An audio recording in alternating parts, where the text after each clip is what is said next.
మీ ఎలాంటి వ్యాపార ప్రకటనలకైనా వెంటనే మా ఛానల్ సంప్రదించండి. ప్రస్తుతం మనతో పాటు ప్రముఖ ఆధ్యాత్మికవేత్త ఐకాన్ ఆస్ట్రాలజర్ గట్టుపల్లి సురేష్ బాబు గారు ఉన్నారు. మేషరాశి వాళ్ళ పరిస్థితి డిసెంబర్ మాసం ఈ విధంగా ఉండబోతుందో గురువుగారిని అడిగి తెలుసుకుందాం. నమస్కారం గురుగారు. జై శ్రీమన్నారాయణ. సో సంవత్సరం చివరకు వచ్చేసాం మనం. మేషరాశి వాళ్ళ పరిస్థితి ఎలా ఉంటుంది? ఏళ్ళనాటి శనిలో ఉన్నారు. సో సంవత్సరం చివరిలో ఏమన్నా తీపి కబురు అందే అవకాశం కనిపిస్తుందా, లేదంటే యాస్టీస్గా ఏళ్ళనాటి శని ప్రభావం వెంటాడుతూనే ఉంటుందంటారు? ఓవరాల్గా ఏం చెప్తారు వీళ్ళ గురించి? ముందుగా మనం చూస్తున్నట్టయితే కనుక మన ప్రేక్షకులందరికీ కూడా హ్యాపీ న్యూ ఇయర్. అడ్వాన్స్గా హ్యాపీ న్యూ ఇయర్ ఎందుకు చెప్తానంటే అందరూ ఇప్పటి నుంచి అరేంజ్ చేసుకోవాలి కాబట్టి హ్యాపీ న్యూ ఇయర్. అందరూ కూడా మిలిటరీ బాటిల్స్ లేకపోతే మిలిటరీ సంబంధించిన పబ్బుల్లోనూ కిబ్బుల్లోనూ మంచి ఇప్పటి నుంచి బుక్ చేసుకోవాలి కదా ఎంజాయ్ చేయడానికి. ఇవన్నీ కూడా మన సాంప్రదాయం కాదు, కానీ హ్యాపీ న్యూ ఇయర్. అయితే మన ప్రేక్షకులు ఎవరైతే ఉన్నారో వారందరికీ కూడా ముందుగా మనకి హ్యాపీ న్యూ ఇయర్ చెప్పేస్తాం కాబట్టి ఇక ద్వాదశ రాశుల్లో ఒకటైనటువంటిది మేషరాశి. ఈ మేషరాశిది మీరు అన్నట్టుగానే తీపి కబురు. ఈ మధ్యన ఒక షాప్ చూసా, తీపి కబురు అని ఉంటుంది. ఏది స్వీట్ షాప్ పేరు అనమాట. అలానే ప్రతి పేరుని కూడా ఒక హోటల్ గాను దేని దానిలో అలమోల్చుకుంటూ ఉన్నారు, అదే వేరే విషయం. అయితే ఈ మేషరాశి వారికి శని భగవాన్ యొక్క అశుభ దృష్టి ఉన్నది, 12వ స్థానంలో ఉంది. ఇంకా వీరికి శని భగవాన్ యొక్క ఏళ్ళనాటి శని మొదలవలా. మేషరాశి వారికి ఇంకా మొదలవలా. ఎవరికి మొదలైందంటే మీనరాశి వారికి మొదలైంది. మేషరాశి వారికి 12వ స్థానంలో ఉన్నది, అంతే. 12వ స్థానంలో ఉండడం వల్ల ఆ శని భగవాన్ అశుభ దృష్టి అయితే ఉంటుంది. అది ఎలాగా? ఆయుష్ పరంగా ఆరోగ్యపరంగా మాత్రమే ఉంటుంది.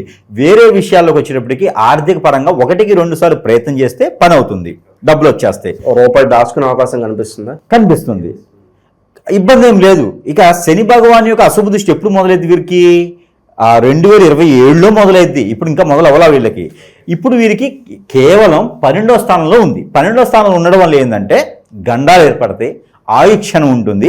పెళ్లి చేసుకునేటప్పుడు వచ్చేటువంటి భార్యలో భర్తలో శని ఎక్కువ ఉండాలి. శని బలం ఎక్కువ లేకపోతే వెడబాటు దూరం ఎక్కువ ఉంటుంది. శని బలం ఎక్కువ ఉంటే గండాలనేది తప్పిపోతాయి. కాబట్టి వచ్చేటువంటి అంటే మేషరాశిలో ఉన్నటువంటి వారికి శని బలం లేకపోయినా వచ్చే వాళ్ళ శని బలం ఉంటే అప్పుడు వీరికి ఈక్వల్గా ఉంటుంది, జీవితకాలం కొనసాగుతారు.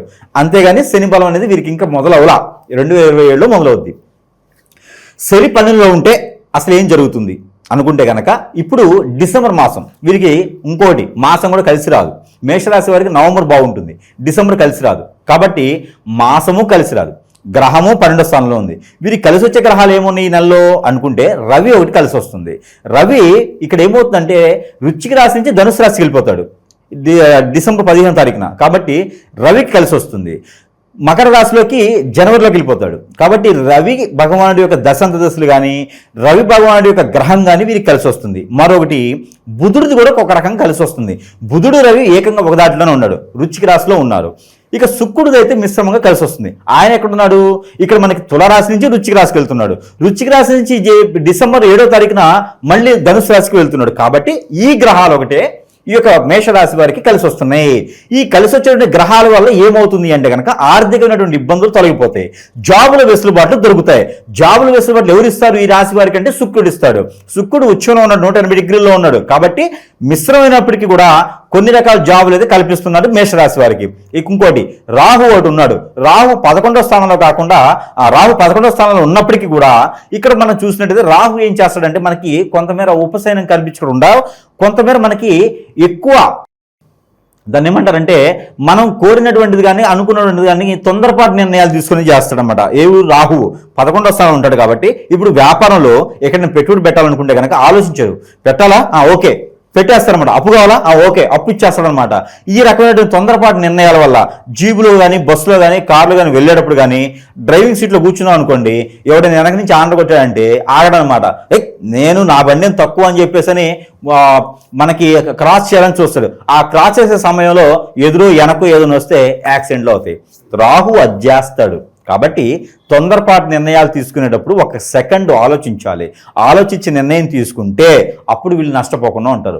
లేదు అంటే కనుక రాహుకి బుగ్గిలో పోసినట్టు పన్నీర్ అంటారు కదా, ఆ టైప్ అవుతుంది. కాబట్టి ఎప్పుడైనా స్ట్రెస్ వచ్చినప్పుడు కానీ ఆవేశం వచ్చినప్పుడు కానీ కోపం వచ్చినప్పుడు కానీ లేదు తొందరపాటు నిర్ణయం వచ్చినప్పుడు కానీ మనంగా కూర్చొని ఆలోచించుకోవాలి. లేదా మన పేరు మనమే తలుచుకోవాలి. నా పేరు ఏంటో అనుకొని ఆ పేరుని ఇలా ఇలా అనుకోవాలి, ఓం ఓం ఓం ఓం అనుకోవాలి. లేకపోతే కనుక చాలా ప్రాబ్లం అవుతుంది. అలా అని చెప్పేసి అని చాలామంది న్యూమరాలజిస్ట్స్ ఉన్నారు ఈ రోజుల్లో. వాళ్ళు ఎందుకు న్యూమరాలజిస్ట్ అర్థం కాదు, కానీ వారు ఏం చెప్తారో వారికే తెలియదు.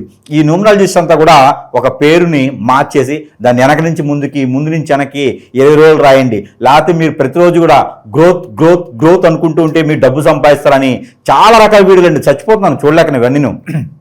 అవన్నీ దేని చెప్తారో తెలియదు, కానీ వాటి వల్ల సుఖం అడుగుతారు తప్పితే పని అవ్వదు. ఎవరు కూడా మీకు ఆకలి అవుతుందండి, నేను తినేసాను అనుకుంటే తిండి కడుపు నిండిద్దా? నీరసం వచ్చింది, 3 రోజులు సెలవులు పెడతారు మనకి, అంతేనా? కాబట్టి అలాంటివన్నీ స్ట్రెస్, అలాంటివన్నీ జోలు వెళ్ళకండి. ఇక దొంగ స్వాములు ఉంటారు. వీరేందంటే ఎవరినో నేను ఇప్నడేం చేస్తా, ఎవరినో నేను మీ దగ్గర కూర్చోబెట్టేస్తా, ఎవరినైనా సరే నేను పడుకోబెట్టేస్తా, అది ఇది అని చెప్పి మాట్లాడుతూ ఉంటారు. ఇలాంటి గురువులు నమ్ముకొని వీరితో డబ్బులు ఇచ్చేసి మనకి ఉన్నటువంటి కార్యకలాపాలను చేపించుకుందాం అనుకుంటారు, బలైపోతూ ఉంటారు. ఇవన్నీ జాతకాల్లో ఉన్నవండి. మనకి చుట్టూతుండే మనిషి గ్రహాలు ఇవి. మనం ఈ నవగ్రహాల్లో నమ్మొచ్చు, ఛాయాగ్రహాలు 11 గ్రహాలని నమ్మొచ్చు, గురువు గ్రహాన్ని నమ్మొచ్చు, కానీ మన చుట్టూతూ ఉండేవాడు మనిషి గ్రహం అని ఉంటుంది. ఆ మనిషి గ్రహాన్ని నమ్మామంటే ఎంతటి వాళ్ళైనా సరే హతమార్చుతుంది, ఎంత వాళ్ళని సరే ఊపిలో నిచ్చుతుంది, ఎంత వాళ్ళని సరే అగ్నిగుండంలో కాల్చుతుంది. కాబట్టి మనిషి గ్రహాన్ని నమ్మొద్దు దయచేసి ఎవరు కూడా, ఏ రాశిలో ఉన్నవారైనా సరే. విశేషంగా భార్యాభర్తల మధ్య సంబంధాలు ఏ విధంగా ఉండబోతున్నాయి? థర్డ్ పర్సన్ ఇన్వాల్వ్మెంట్లో ఏమన్నా ఇబ్బందికర పరిస్థితులు ఉంటాయా? శత్రువుల పరిస్థితి ఏంటి? వాళ్ళ నుంచి ఎటువంటి జాగ్రత్తలు తీసుకోవాలి? జీవితంలో ఖచ్చితంగా అందరూ గుర్తుపెట్టుకోవాల్సిన విషయం ఇది. ఒకప్పుడు ఏదైనా సమస్య వచ్చినప్పుడు ఏమైనా పెద్ద మనిషి కానీ లేకపోతే పెద్దవాళ్ళు కానీ, ఇంట్లో పెద్దవాళ్ళు కానీ పిలిచి సంభాషణ చేసి కూర్చోబెట్టి మాట్లాడేవాళ్ళు. ఈరోజు అలా చేస్తే ఎవరైతే వస్తారో వారు చెడు వ్యసనంతో ఉంటున్నారు. వీరు ఫ్రెండే కదా, వీరు శ్రేయభిలాషే కదా, వీరు మన ఇంట్లో వాళ్ళే కదా, మన బంధువులే కదా అని చెప్పి తీసుకొచ్చి కూర్చోబెట్టి మన పర్సనల్ చెప్పామా, మనకు శత్రువు పెరిగినట్టే.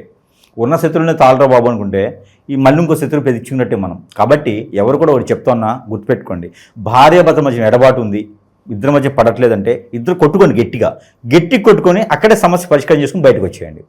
మూడో వ్యక్తిని పిలిచారా, భార్య మీద కన్నేయచ్చు, భర్త మీద కన్నేయచ్చు. వారిద్దరి మధ్యన అన్యోన్యతని కట్ చేయొచ్చు. ఎందుకంటే ఈరోజు పనికి మళ్ళీ గురువులు చాలామంది ఉన్నారు. అది చేస్తా ఇది చేస్తా అని చెప్పి డబ్బులు లాగేసి వేర్లనే లాగుతున్నారు చివరికిను. ఎవరైనా గురువు మంచి చేయకపోతే చెడు చేసేవాళ్ళు చాలామంది ఉన్నారు. అందరూ అలా మంచి చేయరు, మంచి చేసే గురువులు కూడా ఉన్నారు.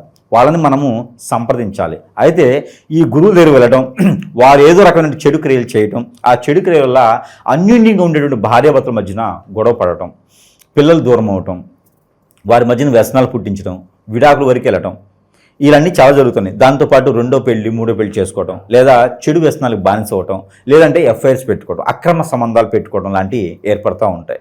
దీనివల్ల నష్టపోయేది, లాస్ అయ్యేది అంటే మన సంసారంలో నిప్పులు పోసుకోవడం. ఇవన్నీ వారికి తెలియదు ఎందుకు ఇలా జరుగుతుంది అని. ఎందుకంటే వారి మీద క్రియ ఉంటుంది, బుద్ధి మైండ్ పని చేయదు. కాబట్టి వారికి కోపం రావటం, ఆందోళన, చికాకు, తినకపోవటం, ఒకే దగ్గర ఉండాలనిపించడం, ఇటని వెళ్ళిపోవాలనిపించడం, విడాకులు ఇప్పించడం, మన వాళ్ళు కనిపిస్తే కోప్పట్టడం లాంటివి, తిట్టడం లాంటివి, నువ్వేంటి నాకు చెప్పేదాని లాంటివి, ఇలాంటివి ఏర్పడతాం. అంటే లక్షణాలు ఇవన్నీను. ఈ లక్షణాలు ఉన్న వారికి అయితే ఖచ్చితంగా ఏదో జరుగుతుందని అర్థం. ఇవన్నీ జాతకాల్లో రావండి. ఏదో బాగాలేకపోతే చేస్తా, నేను యజ్ఞం చేస్తా, హోమం చేస్తా.